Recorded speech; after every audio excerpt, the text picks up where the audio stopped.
السلام علیکم ورحمۃ اللہ وبرکاتہ۔ اعوذ باللہ من الشیطان الرجیم۔ بسم اللہ الرحمن الرحیم۔ اہدنا الصراط المستقیم صراط الذین انعمت علیہم غیر المغضوب علیہم ولا الضالین۔ صدق اللہ العلی العظیم۔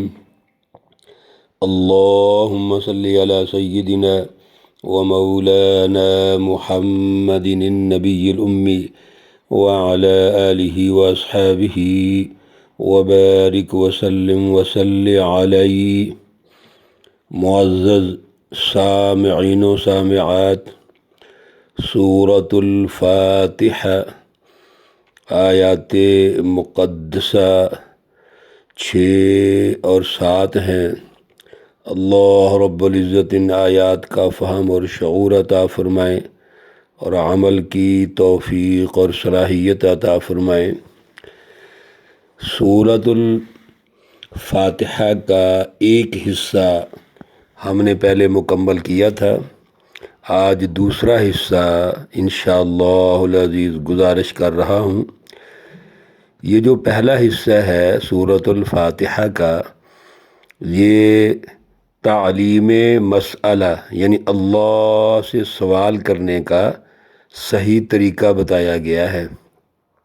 اللہ سے مانگنا ہے تو کیسے مانگے؟ اللہ کی تعریف کرنی ہے، اور تعریف اور اللہ کی جو صفات عالیہ ہیں وہ کون کون سی ہیں وہ ہم نے عرض کرنی ہے۔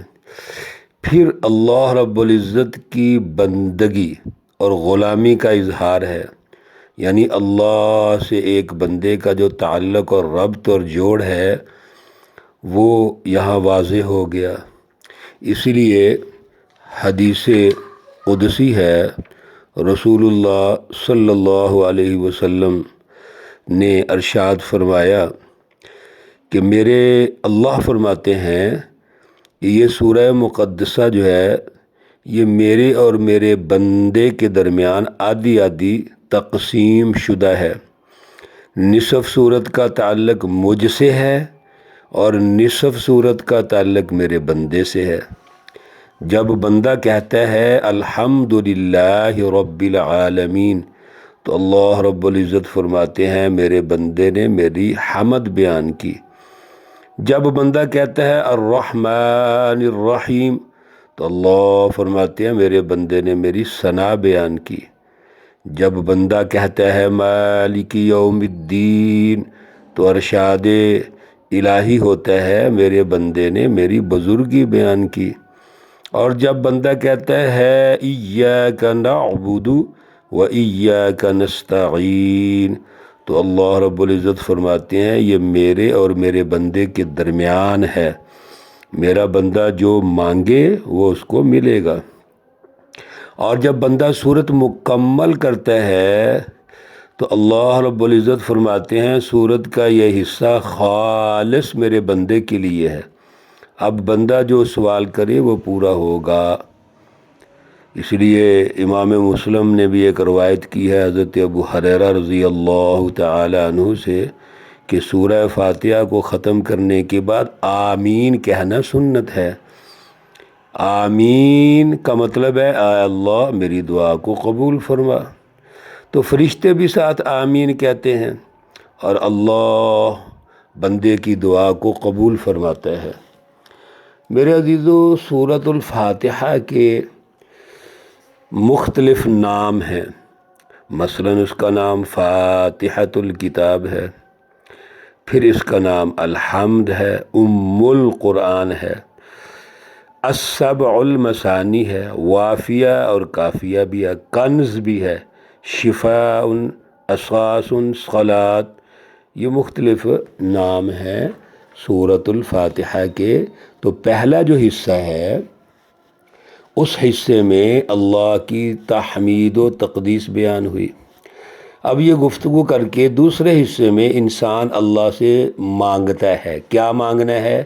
نمبر 1، اہدنا الصراط المستقیم، اہدنا، دکھلا تو ہمیں، اہدی کا معنی چلا تو، دکھلا تو، رہنمائی عطا فرما تو، نا ہمیں، نون الف نا جہاں بھی آئے گا اس کا معنی ہم ہوتا ہے، ہمیں، جمع متکلم کی ضمیر ہے یہ۔ کیا اے اللہ دکھا، کس چیز کی رہنمائی دے؟ الصراط المستقیم، یہ مرکب توصیفی ہے اور اس کا معنی ہے سیدھا راستہ۔ الصراط راستہ، کون سا راستہ؟ سیدھا راستہ۔ اے اللہ تو ہمیں سیدھا راستہ دکھلا۔ میرے عزیزو، بڑا اہم ترجمہ، توجہ رکھیے۔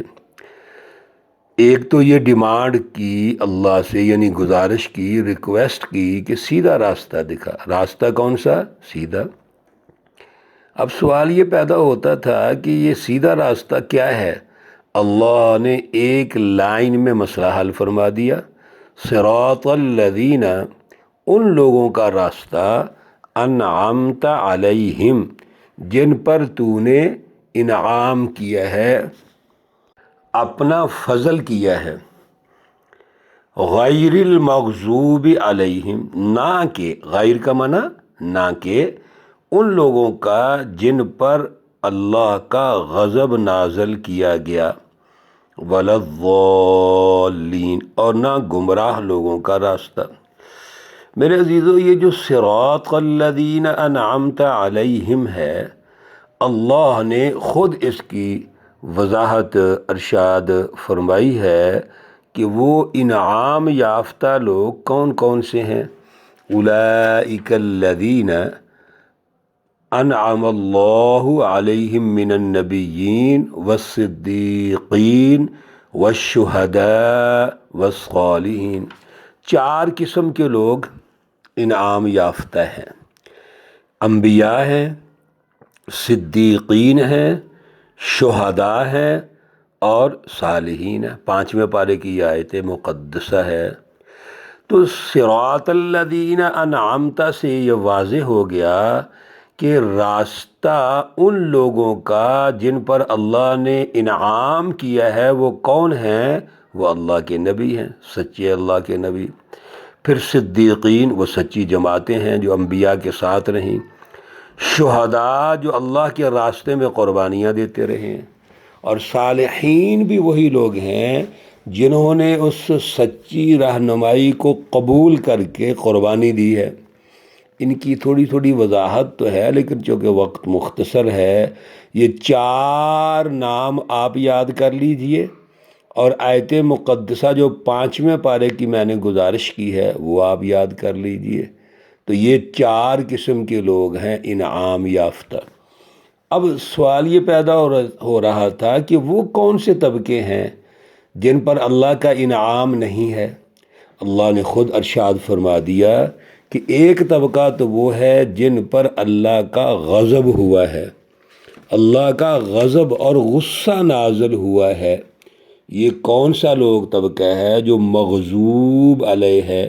یہ یہود ہیں جنہوں نے رسول اللہ صلی اللہ علیہ وسلم کا انکار کیا، حالانکہ تورات میں، زبور میں، سب جگہوں پر رسول اللہ صلی اللہ علیہ وسلم کی بشارت ہے، سچی رہنمائی دینے والے تشریف لا رہے ہیں، اللہ کے آخری نبی ہیں، لیکن انہوں نے تسلیم نہیں کیا، اور اللہ نے فرمایا وَبَاءُوا بِغَضَبٍ مِّنَ اللَّهِ، یہ اللہ کا ان پر غضب نازل ہوا ہے۔ اور دوسرا ایک طبقہ ہے نصارہ، جو عیسیٰ علیہ السلام اور انجیل پر ایمان رکھتے تھے، لیکن انہوں نے بھی نبی علیہ السلام کا انکار کر دیا۔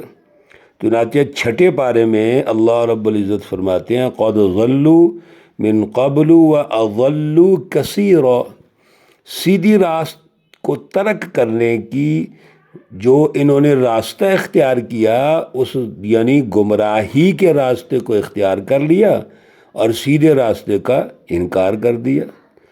تو گویا یہ جو دونوں جماعتیں ہیں، جو یہود ہیں اور نصارہ ہیں، ان کو سب سے پہلے ایمان لانا چاہیے تھا۔ اسی طرح سورۃ البقرہ میں اللہ فرماتے ہیں کہ سب سے پہلے تو ایمان لانے والے آپ کو ہونا چاہیے تھا۔ کیوں؟ آپ کی کتابوں میں رسول اللہ صلی اللہ علیہ وسلم کی بشارت ہے، پھر آپ اللہ کے آخری نبی ہیں۔ اگر آپ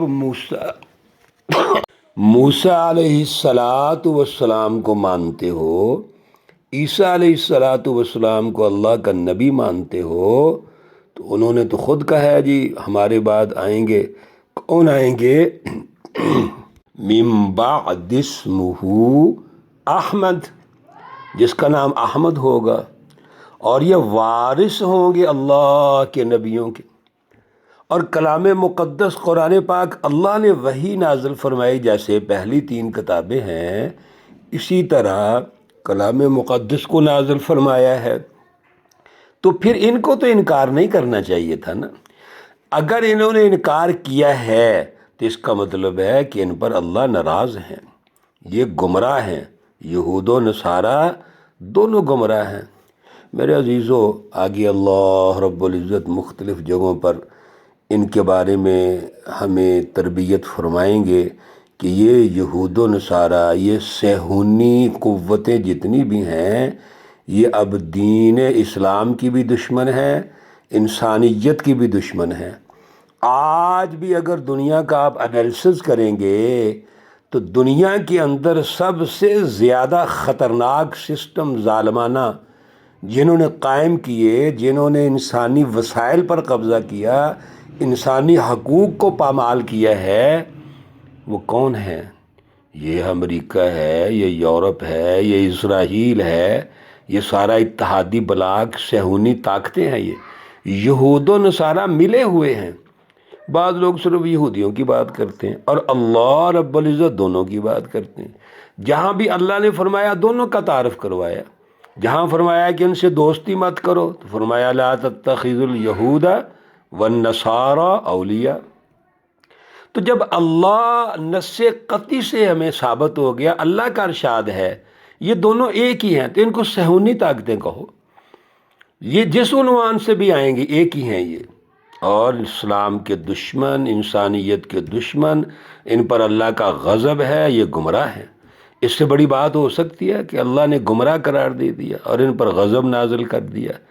آج اگر یہ دنیا کے اندر بفر کر نظر آتے ہیں تو میرے عزیزو یہ تو ہماری وجہ سے ہیں۔ ہم مسلمان ان کے تابع ہو گئے، ان کی ہر فلسفی کو، ہر نظریے کو قبول کر لیا تو وہ دنیا میں غالب ہو گئے۔ یہ دنیا میں غالب ہونے کے لیے نہیں ہے، یہ تو مغلوب ہونے کے لیے ہے۔ اس لیے یاد رکھو، اللہ نے سورۃ الفاتحہ میں تعارف کروا دیا سچی جماعت انعام یافتہ کون ہے، جھوٹے جماعت مغضوب علیہ اور گمراہ کون ہے، یہود و نصارہ اور پوری صہیونی قوتیں جو ہیں یہ دنیا میں پریشانیاں پیدا کر رہے ہیں۔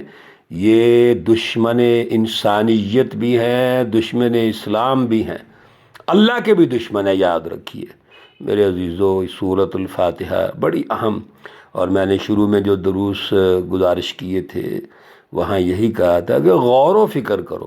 ترجمہ پڑھ کے آگے جانے کا مقصد نہیں ہے، اس میں غور کریں، سوالات بے شک اٹھایا کرو، میرے نمبر پہ سوالات بھیج دیا کرو، لیکن یاد رکھو ہمارا دین ایک سماجی نظام قائم کرتا ہے، سماجی فہم پیدا کرتا ہے، سیاسی اور معاشی فہم پیدا کرتا ہے، اللہ کے ساتھ تعلق قائم کرتا ہے جس کو ہم فلسفہ توحید کہتے ہیں، انبیاء سے جوڑتا ہے، انبیاء، صدیقین، شہداء اور صالحین سے جوڑتا ہے۔